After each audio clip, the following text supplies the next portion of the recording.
ഇപ്പോൾ രാജ്യത്തെ നടുക്കി ജമ്മു കശ്മീരിലെ ഭീകരാക്രമണ വാർത്തയുടെ കൂടുതൽ വിവരങ്ങൾ വരുന്നു. 27 പേർ കൊല്ലപ്പെട്ടു ഭീകരാക്രമണത്തിൽ എന്ന തരത്തിൽ പ്രാദേശിക മാധ്യമങ്ങൾ റിപ്പോർട്ട് ചെയ്യുന്നുണ്ട്. ദേശീയ മാധ്യമങ്ങൾ ഈ വിവരം നൽകുന്നുണ്ട്. ഔദ്യോഗിക സ്ഥിരീകരണങ്ങൾ ഈ വിഷയത്തിൽ വരേണ്ടതുണ്ട്.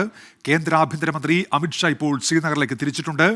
ന്യൂസ് ഡെസ്കിൽ നിന്ന് ബി ദിലീപ് കുമാർ വിവരങ്ങൾ വായിച്ചിരുന്നുണ്ട്. ദിലീപ് കുമാർ, രാജ്യത്തെ നടുക്കിയ ഭീകരാക്രമണമാണല്ലോ, എന്തൊക്കെ പുതിയ വിവരങ്ങൾ ഇപ്പോൾ വരുന്നുണ്ട് ദിലീപ് കുമാർ? ഉന്മേഷ്, വൈകിട്ട് 3 മണിയോടുകൂടിയാണ് ഈ ദാരുണമായ, ഹീനമായ, ക്രൂരമായ ആക്രമണം ഉണ്ടായത്. ഒരു സംഘം ഭീകരർ ഈ ബൈസൺ എന്ന് പറയുന്ന സ്ഥലത്തെ, ഇന്ത്യയിലെ മിനി സ്വിറ്റ്സർലൻഡ് എന്നാണ് ഈ സ്ഥലം അറിയപ്പെടുന്നത്. ഇപ്പോൾ ടൂറിസ്റ്റ് സീസണാണ് ജമ്മു കാശ്മീരിൽ. വേനലായതുകൊണ്ട് തന്നെ, രാജ്യത്തിൻ്റെ മറ്റു ഭാഗങ്ങളിൽ വേനലായതുകൊണ്ട് തന്നെ വിനോദസഞ്ചാരികൾ ധാരാളമായി ഈ സ്ഥലത്തേക്ക്, പഹൽഗാമിലേക്ക് എത്തും. അവിടെ വളരെ സുതാര്യമായ തടാകങ്ങൾ, അതിനേക്കാൾ ഏറ്റവും പ്രധാനമായിട്ടുള്ളത് ഈ സ്ഥലത്തെ പ്രകൃതി ഭംഗിയാണ്. അതായത് വിശാലമായ പുൽത്തകിടിയാണ് ഈ സ്ഥലത്തുള്ളത്. പൈൻമരങ്ങളൊക്കെ തിങ്ങി നിറഞ്ഞ ഈ സ്ഥലത്താണ്, ബൈസ്വാൻ എന്ന് പറയുന്ന സ്ഥലത്താണ് ഈ ക്രൂരമായ ആക്രമണം ഉണ്ടായിട്ടുള്ളത്. ഭീകരർ ബൈസ്വാനിലെ ഒരു മലയുടെ മുകളിൽ നിന്ന് താഴേക്ക് ഇറങ്ങി വന്ന് തുരുതുരാ വെടി ഉതിർക്കുകയായിരുന്നു എന്നാണ് അറിയാൻ കഴിയുന്നത്. ഈ സ്ഥലത്തേക്ക് കാൽനടയായോ അല്ലെങ്കിൽ കുതിരപ്പുറത്തോ മാത്രമേ ആളുകൾക്ക് എത്തിപ്പെടാൻ കഴിയുകയുള്ളൂ. അവിടെയാണ് ഇത്തരത്തിലുള്ള ആക്രമണം നടന്നിട്ടുള്ളത്. ഈ സംഭവ സ്ഥലത്ത് നിന്ന് തന്നെ പരിക്കേറ്റവരെയൊക്കെ നിരവധി പേരെ ഈ പ്രദേശവാസികൾ തന്നെ, സ്ഥലവാസികൾ തന്നെ കുതിരപ്പുറത്താണ് താഴേക്ക് അടുത്തുള്ള ആശുപത്രികളിലേക്കൊക്കെ എത്തിച്ചിട്ടുള്ളത്. ഇപ്പോൾ അവിടേക്ക് CRPF അടക്കമുള്ള സൈന്യത്തിൻ്റെ പല കമ്പനികൾ അടക്കമുള്ളവരൊക്കെ ഈ സ്ഥലത്തേക്ക് കുതിച്ചെത്തിയിട്ടുണ്ട്. ഡൽഹിയിൽ കേന്ദ്ര ആഭ്യന്തരമന്ത്രി അമിത്ഷായുടെ വസതിയിൽ ഇത് സംബന്ധിച്ച ഉന്നതതല യോഗം ചേർന്നു. പ്രധാനമന്ത്രി നരേന്ദ്രമോദി ഇപ്പോൾ സൗദി അറേബ്യ സന്ദർശനത്തിലാണ്. അദ്ദേഹം അവിടെ നിന്ന് തന്നെ അമിത്ഷായെ ഫോണിൽ വിളിക്കുകയും ഈ സ്ഥലത്തേക്ക് പോകാനുള്ള നിർദ്ദേശം നൽകുകയായിരുന്നു. അമിത്ഷാ ഇപ്പോൾ അവിടേക്ക് തിരിച്ചിട്ടുണ്ട്. അതിനു മുമ്പാണ് ഈ ഉന്നതതല യോഗം നടന്നത്. ആ യോഗത്തിൽ IB മേധാവി, ജമ്മു കശ്മീർ പോലീസ് മേധാവി തുടങ്ങി ഉന്നത ഉദ്യോഗസ്ഥരും പങ്കെടുത്തിരുന്നു. പോലീസ് മേധാവി അടക്കമുള്ളവരെ വീഡിയോ കോൺഫറൻസ് മുഖേനയാണ് അമിത്ഷാ സംസാരിച്ചത്. നേരത്തെ ഈ മാസം ആദ്യം തന്നെ ഒരു വലിയ യോഗം, ഉന്നതതല യോഗം നേരത്തെ കേന്ദ്ര ആഭ്യന്തരമന്ത്രി വിളിച്ചു ചേർത്തിരുന്നതാണ്. ഭീകരാക്രമണത്തെ ഒരു കാരണവശാലും ന്യായീകരിക്കുന്നില്ല എന്ന തരത്തിലുള്ള പ്രസ്താവനകൾ തന്നെ നേതാക്കളുടെ ഭാഗത്ത് നിന്ന് വന്നിട്ടുണ്ട്. സമീപകാലത്ത് രാജ്യം കണ്ട ഈ സിവിലിയൻസിന് നേരെയുള്ള ഏറ്റവും വലിയ ആക്രമണമാണ് ഇപ്പോൾ ഉണ്ടായിട്ടുള്ളത്. American vice president JD Vance India സന്ദർശിക്കുന്ന വേള കൂടിയാണിത്. അദ്ദേഹം ഇന്ന് രാജസ്ഥാനിലാണുള്ളത്. അതിനിടെയാണ് ഇപ്പോൾ ഒരു വലിയ ഭീകരാക്രമണം ജമ്മു കാശ്മീരിൽ. സമീപകാലത്ത് ഇന്ത്യ കണ്ടിട്ടില്ലാത്ത വിധം സാധാരണക്കാർക്കു നേരെ, ടൂറിസ്റ്റുകൾക്ക് നേരെ വലിയ ഭീകരാക്രമണം ഉണ്ടായിരിക്കുന്നു. ഔദ്യോഗികമായി ഒരു മരണമാണ് സ്ഥിരീകരിച്ചിട്ടുള്ളത്. പക്ഷേ മരണസംഖ്യ എത്രയെന്ന് ഇപ്പോൾ തിട്ടപ്പെടുത്താനാവില്ല എന്നാണ് ജമ്മു കശ്മീർ മുഖ്യമന്ത്രി ഒമർ അബ്ദുള്ള അറിയിച്ചിരിക്കുന്നത്.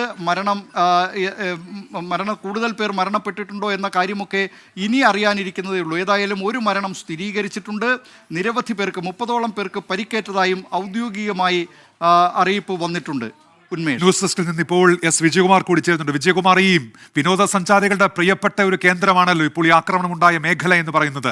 നേരത്തെ നമ്മൾ സംസാരിച്ച അവിടെ കുടുങ്ങിക്കിടക്കുന്ന മലയാളികളൊക്കെ അത് പറയുന്നുണ്ടായിരുന്നു. ഇന്ന് തെളിഞ്ഞ ഒരു ദിവസമാണ്. ഒട്ടേറെ വിനോദസഞ്ചാരികൾ അവിടേക്ക് എത്തിയിരുന്നു എന്നത്. അപ്പോൾ ആസൂത്രിതമായ ഒരു ആക്രമണം എന്ന് തന്നെ കരുതേണ്ട വിജയകുമാർ? ഉന്മേഷ, ഉറപ്പായും കശ്മീരിനെ സംബന്ധിച്ചിടത്തോളം അവിടുത്തെ വിനോദസഞ്ചാര മേഖലയിലേക്ക് ഇന്ത്യയുടെ, ലോകത്തിൻ്റെ വിവിധ ഭാഗങ്ങളിൽ നിന്ന് ആളുകൾ എത്തിക്കൊണ്ടിരിക്കുന്ന ഒരു സീസണാണ്. ശ്രീനഗറിലെത്തുന്ന മുഴുവൻ ആളുകളും അവർ പോകുന്ന ഗുൽമാർഗ്, സോൺമാർഗ്, പെഹൽഗാം, ഈ 3 കേന്ദ്രങ്ങളിൽ പ്രധാനമായും അവർ പോകും. അതിൽ പെഹൽഗാമിലെത്തിയാൽ പിന്നീട് അവിടെ നിന്ന് നമ്മൾ കുതിരപ്പുറത്തോ കാൽനടയായോ പോകുന്ന ഒരു സ്ഥലമാണ് മിനി സ്വിറ്റ്സർലൻഡ് എന്നറിയപ്പെടുന്ന ഈ സ്ഥലം. ബേസൺ അതൊരു വാലിയാണ്. അത് മനോഹരമായ പ്രകൃതി ഭംഗിയാണ്. നമുക്ക് നമ്മൾ കശ്മീരിൻ്റെ ചിത്രങ്ങളിൽ ആ സ്ഥലം നമുക്ക് എപ്പോഴും കാണാൻ കഴിയും. അതിൻ്റെ ഭൂമിശാസ്ത്രം ഈ ഭീകരർക്ക് അവിടെ ആക്രമണം നടത്താൻ അവരെ സഹായിച്ചിട്ടുണ്ട്. നേരത്തെ ബി ദിലീപ് കുമാർ സൂചിപ്പിച്ചതുപോലെ മലകൾക്കിടയിലുള്ള സ്ഥലമാണ്. മലമുകളിൽ നിന്ന് ആക്രമണം നടത്തിയാണ് ഈ ഭീകരർ അവിടെ ഒരു ഭീതി സൃഷ്ടിക്കാൻ ശ്രമിച്ചത്. ഉറപ്പായും ഇത് കശ്മീരിലേക്ക് ധാരാളം വിനോദസഞ്ചാരികൾ എത്തുന്ന സമയം അതിൽ ഒരു ഭീതി ഉണ്ടാക്കുക, അവരിൽ ആശങ്ക ഉണ്ടാക്കുക, വീണ്ടും കശ്മീരിനെ അരാജകത്വത്തിലേക്ക് തള്ളിവിടുക എന്നത് തന്നെയാണ് ഇത്തരം നീക്കങ്ങൾക്ക് പിന്നിലെന്നത് നമുക്ക് ഒറ്റ നോട്ടത്തിൽ തന്നെ വ്യക്തമാകും. തന്നെയുമല്ല, ഇവിടെ ആക്രമണത്തിനിരയായാൽ അവരെ ഇപ്പോൾ പഹൽഗാമിലേക്കൊക്കെ കൊണ്ടുവരണമെങ്കിൽ തന്നെ വളരെ ബുദ്ധിമുട്ടുണ്ട്. കുതിരപ്പുറത്തും കാൽനടയും ഒക്കെയാണ് ആളുകളെ അവിടേക്ക് കൊണ്ടുവരാൻ കഴിയുക. പഹൽഗാമിലെത്തിയാൽ മാത്രമേ അടിയന്തരമായി വൈദ്യസഹായമൊക്കെ ലഭ്യമാക്കാൻ കഴിയൂ. നമുക്കറിയാം, പഹൽഗാം എന്ന് പറയുന്നത് ഒരു പക്ഷേ ഈ അമർനാഥ് തീർത്ഥാടനത്തിൻ്റെയൊക്കെ ഭാഗമായി വരുന്ന അതിൻ്റെ അടുത്തുകൂടി പോകുന്ന ആ തീർത്ഥാടക വഴിയിലൂടെ പോകുന്ന ഒരു പ്രദേശം കൂടിയാണ്. തന്ത്രപ്രധാനമായ ഒരു കേന്ദ്രമാണ് ശ്രീനഗർ. ആ മേഖലയെ സംബന്ധിച്ചിടത്തോളം ഇപ്പോൾ ജമ്മുവിൽ ശ്രീനഗറിലേക്ക് എത്തുന്ന വിനോദസഞ്ചാരികളൊക്കെ പെഹൽഗാമിൽ വന്ന് അവിടെ കഴിഞ്ഞിട്ടൊക്കെ പോകാവൂ. പെഹൽഗാമിൽ താമസിക്കാനൊക്കെ സ്ഥലമുണ്ട്. പക്ഷേ അവിടെ നിന്ന് അതിൻ്റെ പരിസര പ്രദേശങ്ങളിലേക്ക് പോയി തിരികെ പെഹൽഗാമിലേക്ക് വരികയാണ് പലപ്പോഴും എല്ലാവരും ചെയ്യുന്നത്. ഈ ദിവസങ്ങളിലൊക്കെ ഈ സോൺമാർഗൊക്കെ സ്ഥലങ്ങളിൽ ഈ ഫ്ലാഷ് ഫ്ലഡ് ഉണ്ടായിരുന്നു. അതുകൊണ്ട് ആ സ്ഥലത്തേക്കുള്ള യാത്ര പലരും ഒഴിവാക്കി പെഹൽഗാമിലേക്കൊക്കെ കൂടുതൽ ആളുകൾ എത്തുന്ന ഒരു സമയം കൂടിയാണ്. ആ സമയം നോക്കിയാണ് ഈ ആക്രമണം ഉണ്ടായിരിക്കുന്നത്. അതീവ ഗൗരവത്തോടു കൂടി തന്നെ ഇതിനെ കേന്ദ്ര സർക്കാർ എടുത്തിട്ടുണ്ട്. ഇപ്പോൾ നേരത്തെ പ്രധാനമന്ത്രി ഇതിൽ സ്ഥിതിഗതികൾ വിലയിരുത്തിയിരുന്നു. ആഭ്യന്തരമന്ത്രിയും പ്രതിരോധ മന്ത്രിയും ഉന്നതതല യോഗത്തിൽ പങ്കെടുക്കുന്നുണ്ട്. ആഭ്യന്തരമന്ത്രി ശ്രീനഗറിലേക്ക് പോവുകയാണ്. ഉന്നത സൈനിക ഉദ്യോഗസ്ഥർ അവിടെ എത്തിയിട്ടുണ്ട്. അടിയന്തരമായി ഈ ഭീകരർ എവിടെയാണ് ഒളിച്ചിരിക്കുന്നത് എന്നതൊക്കെ കണ്ടുപിടിക്കേണ്ടതുണ്ട്. അപ്പോൾ കൂടുതൽ സൈനിക നടപടിയിലേക്കൊക്കെ ആ മേഖലയിൽ പോകാൻ തന്നെയാണ് സാധ്യത. കഴിഞ്ഞ കുറേ നാളുകളായി കശ്മീരിൽ ആ നിലയിൽ വലിയ ഭീകരാക്രമണങ്ങൾക്ക് സ്കോപ്പ് ഉണ്ടായിരുന്നില്ല.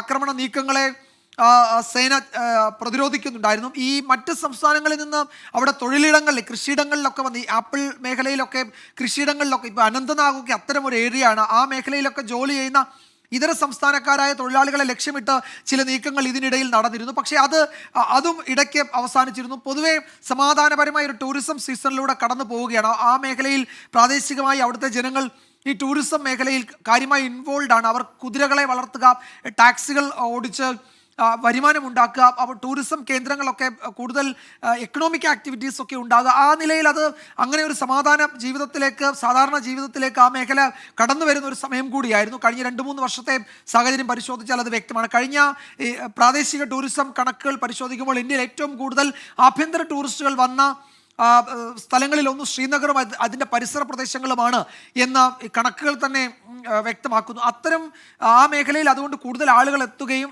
സമാധാന ടൂറിസം അത് സാധ്യമാവുകയും ചെയ്യുന്ന സമയത്താണ് ഇത്തരം ഒരു ഭീകരാക്രമണം. ഏതാണ്ട് കഴിഞ്ഞ ഒരു 5-6 വർഷത്തെ കണക്ക് പരിശോധിച്ചാൽ ഏറ്റവും വലിയ ഭീകരാക്രമണം നടന്നത് ഇപ്പോഴാണ്. അപ്പോൾ അതിൽ പ്രാദേശിക മാധ്യമങ്ങൾ 25-ലധികം മരണമൊക്കെ റിപ്പോർട്ട് ചെയ്യുന്നുണ്ട്.